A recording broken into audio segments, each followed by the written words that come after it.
The World Trade Center was always known as a very, very strong building. Don't forget, that took a big bomb in the basement. Now, the basement is the most vulnerable place because that's your foundation, and it withstood that. And I got to see that area about 3 or 4 days after it took place because one of my structural engineers actually took me for a tour because he did the building. And I said, I can't believe it. The building was standing solid, and half of the columns were blown out. I mean, so this was an unbelievably powerful building.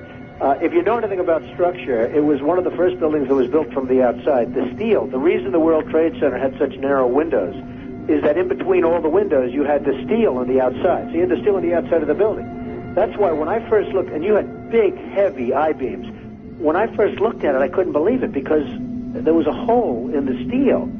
And this is steel that was, you remember the width of the windows in the World Trade Center, folks. I think you know, if you were ever up there, they were quite narrow.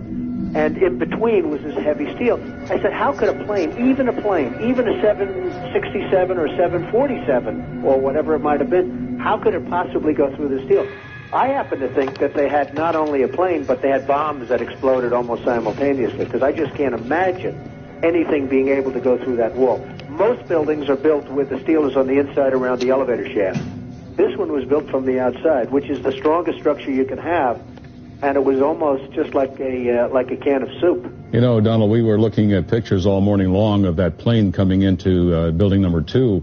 And when you see that approach the far side, and then all of a sudden, within a matter of a millisecond, the explosion pops out the other side. Right.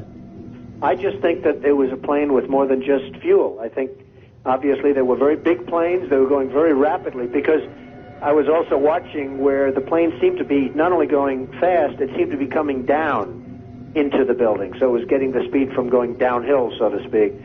It just seemed to me that to do that kind of destruction is even more than a big plane, because you're talking about taking out steel, the heaviest caliber steel that was used on a building. I mean, these buildings were rock solid. And, you know, it's just an amazing thing. This country is different today.